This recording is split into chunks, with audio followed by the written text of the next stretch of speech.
This is Mel from Bangle Whisper. Welcome to Bangle Whisper. Hi, this is Mel from Bangle Whisper. I hope all of you are doing awesome. Today I'm going to do a paranormal slash supernatural story, and this story is going to be on a very cloudy, rainy, stormy night. So today is very cloudy, rainy, stormy night, and I'm recording it, so might be a little bit noisy with the rain and the thunder and lightning, all that thing going on. So here's the story. Long time ago, in a village, there was a farmer. The farmer's name was Jusu. Jusu was a very, very good, kind man.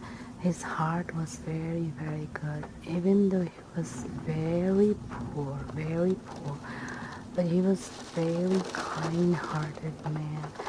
So he lived in a village with his wife and his mom and dad and one little baby boy, and he was very hard working. So he used to wake up around 5 a.m. in the morning, and then his wife used to cook him just some rice, and he used to eat that rice with little bit of salt and pepper and some onions, and that's all he could afford. And then he used to go to his field where he used to work all day very hard, very hard. So by the time it was 7 o'clock, when the sun was shining, he always used to be on his field working all day with his cow. And they had few chickens and goats, and they did not eat this chicken and goat. The chicken used to give eggs, and they ate the egg, and the goat they used to keep for milking purpose. And goat was sort of like a pet, like a dog, so it was a pet roaming around in the house, and they drank the milk, and goat gave some babies. And sometimes they did sell the baby goats, and they made a lot of money that way. It wasn't a lot, but enough for them to survive. So he used to be out early in the morning and then work all day in the field, and his work used to be done by around 4 p.m. in the evening, and then he will gather all his things and his cows and his bulls and bring back everything and tie them down in the cow shed, which used to call gosala, where they used to keep cows. And this was just next to their home, but not inside the home. People did not keep the cows inside the home. It was in the barn they would keep their cows, and then the chickens had chicken coops, and it was all covered so that other animal cannot come at night time and drag the cows. But there were incidents where the animals came and dragged the cow or the chicken. So they, whenever they had little bit money, they made a nice arrangement for the cow and the chicken. And the goat used to hang around the house during daytime, but nighttime they had a little room for the goat. And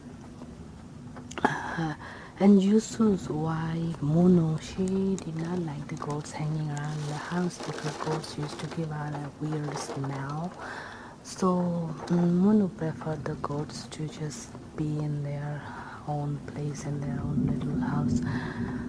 So anyway, he worked all day, and 4 o'clock he came back, and then he would take a bath in the river and then come home, and he used to bring whatever vegetable in the garden for that day, and most of it is they used to Munu, Yusu's wife Munu, she used to sell the vegetable.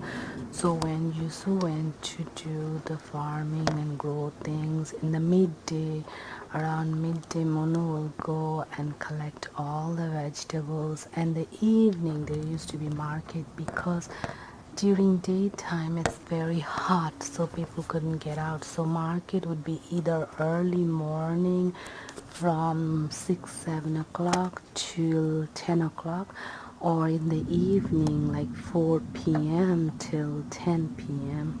11 o'clock everybody went home, everything closed.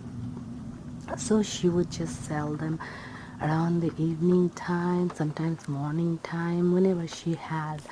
And whatever is little bit rotten, left over, could not be sold, and they would just eat those. So he will bring, Jusu would bring all the leaves, all kinds of leaves, pumpkin leaves. They sold the pumpkins, but they will eat the pumpkin leaves. And then there were big, big neem trees, and they will eat the neem leaves, the fresh, tender neem leaves they would eat. And then there were moringa, so they would eat the moringa leaves and the moringa flower and drumsticks. So they had plenty to eat. I mean, that was not a problem, and they sold all these things in the market. So they were living a good, happy life with just little piece of 1 acre land. And Yusu was very happy. He did not wanted anything big or more or anything. But Yusu's wife, Munu, she always wanted things, lot of things. So one day, Munu went, and as she was collecting all her vegetables, all of a sudden she saw something shiny, and then she picked it up, and when she picked it up she saw it was like a ring, and it had 6 7 stones on it, and these stones were extremely shiny. So Mono took it and she showed it to Jusu, and Jusu said, "No, no, no, we don't need it. We have everything that we need. We have cows, chicken, goat, bull. We have all the fruits and vegetable trees. We have everything that we need, and we have our parents and their blessings, and we take care of all these things and our parents, and we have, most importantly, we have our health, so we do not need anything." But Mono was a little bit greedy. She was not like Jushu. She always wanted a big house and car and diamond and jewelry and gold and silver. Yusu wasn't going to make all those things because he never liked those things, and he thought it was waste of money to buy those things because where would you wear them? They were farmers and they were living in villages. Most of the people were very poor, just getting food to eat every day. So there was no point buying such thing. This will cause problems in the community because people will get angry and jealous, and they would not like them. So Yusu always thought that it's better to be same because birds of the same feather flocks together. So you cannot be so different and live in the same community. So Mono did not listen, and she told Jusu, she lied, and she said, Jusu asked, "Did you throw that back?" And she said, "Yeah, yeah, I threw it." So Jusu went and he couldn't find it, and he said, "Where did you throw it?" And she said, "Oh, you see, little bit farther, they had a huge river, pond kind of thing where they water their vegetables." And she said, "I just threw it in there." And there were a lot of fishes. Those fishes were their fishes. So they had everything to sustain life. They had their own food, own water. They created their own fire to cook, and they had their own light. They did not have electricity, but they used candles, and that was enough because no one was awake after 7 or 8 p.m. They all went to bed as soon as it was dark. So 4 p.m. They all came home by 5 p.m. They were done with their outside chores. By 6 p.m. they're done with their cooking, and by 7 p.m. done with eating, and 8 o'clock everybody's sleeping. So it was a very simple life, and people were very happy, and they did not have any whatsoever problems or diseases or anything like that, because they lived a very healthy lifestyle. So Munu brought it home, and then she put it under the rice container. They used to have huge rice container, but they used to store. So under the rice container, there was space where they used to have some iron boxes, and these were their locker, the safe. And since this rice room, the rice containers were so big that nobody could ever move them, and they used to have space to access them from the back, which the thief wouldn't know. But they didn't have much thief. Everybody was growing their food and eating, and people did not believe in doing such kind of sin things, because it was a very, very happy village. So this village name was Thanda. Thanda was very cool, calm village. That's why they name it Thanda, means calm and cool. And people were really calm and cool, except some people, there are always exceptions. So Monu brought it and she kept it there. As day went by, Yusu did not feel so good. Monu did not feel so good. Their parents did not feel so good. Everybody was sick, getting sicker and sicker. And there were lots of fights in the house. There were fights in the neighborhood, whoever came to their house. And the entire aura of that house changed. It was all changed. And usually didn't know what happened. They were so happy though. They didn't have a clue that what just happened.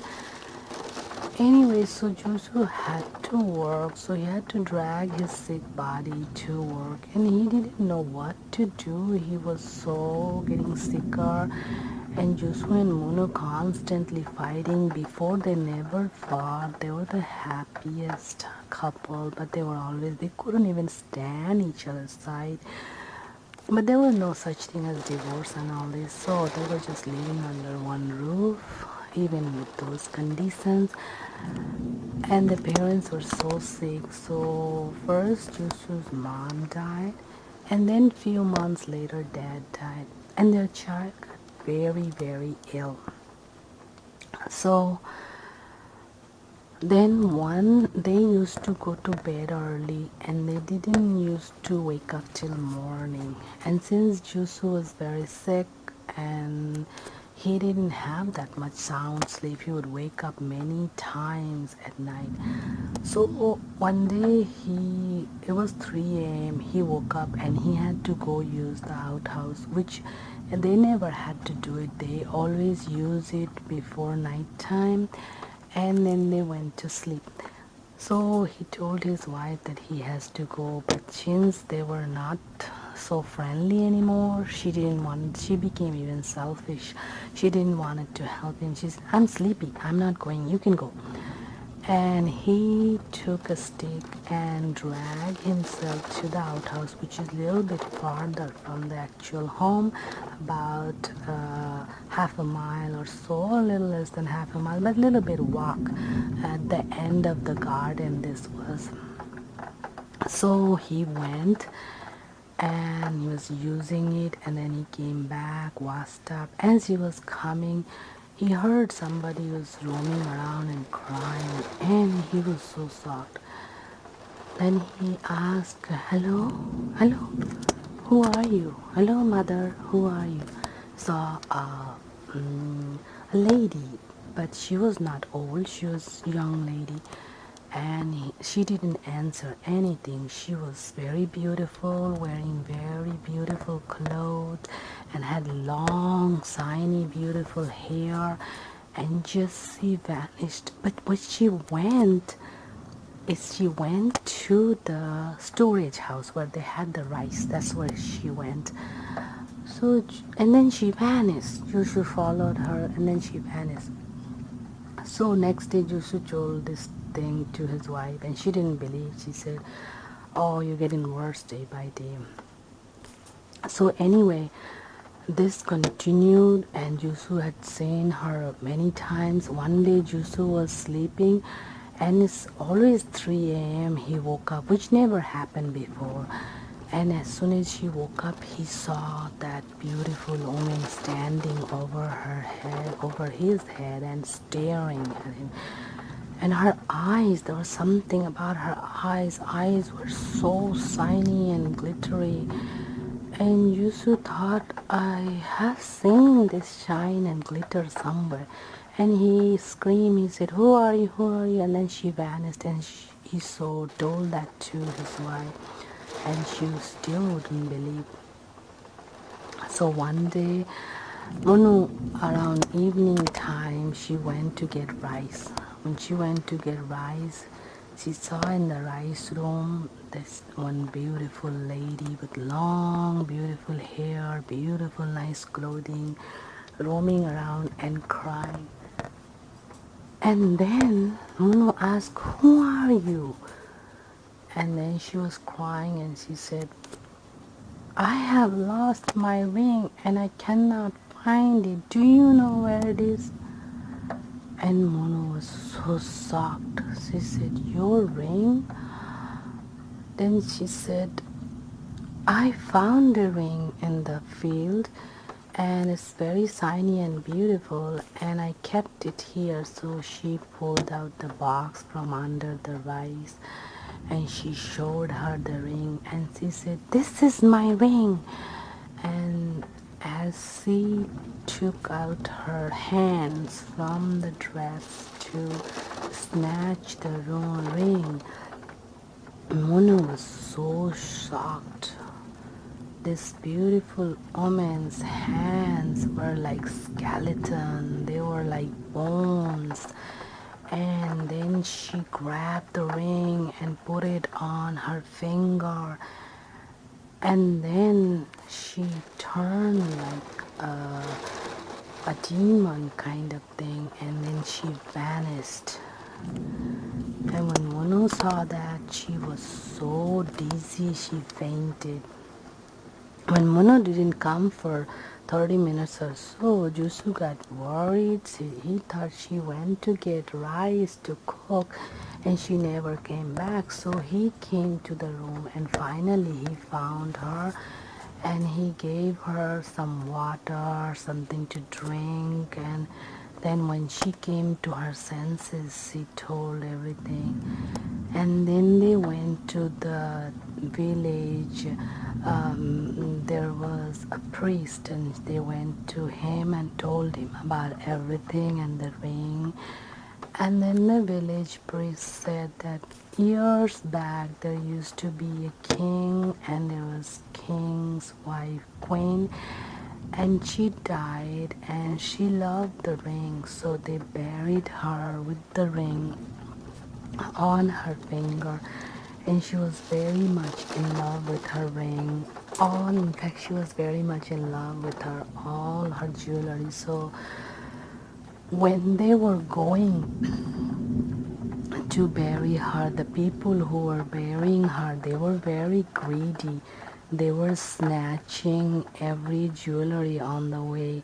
So when they snatched the ring, it was dark nighttime. The ring fell off from the people who were carrying the dead body to the hand to the field, and they could not pick it up because it was dark, all grass. They couldn't find it. So that's how Monu found the ring. But since the queen was so attached to her jewelry, she came back, and they got cursed because they took the ring, and it's basically like stealing. So they got cursed. That's why their parents died. Everybody was sick. So anyway, after that they did house blessing, and then slowly they regained their health and they became happy again. And since that time they never ever picked up anything from the street or anywhere which wasn't theirs. So they lived a good life. They never did anything wrong or bad. They were kind and nice people, and then they regained their health and they never had any more health problems or family problems or problem with neighbors or any kind of that issue. So they started living again happily ever after that curse ring was gone. So then Jusu told Munu, do you see, that's why I told you that we shouldn't own diamond jewelries. They just bring bad luck and bad spirit and diseases and they just bring suffering. We are happy with our little things and be honest and kind and nice and eat natural things and live in the under the sunshine and we have no problem. And after that they lived happily ever after. The end. I hope you like the story. Don't forget to like, subscribe, comment and share this video, and I will see you with many more. Bye bye. Sweet dreams. Hi, thank you so much for watching my videos. Don't forget to like, subscribe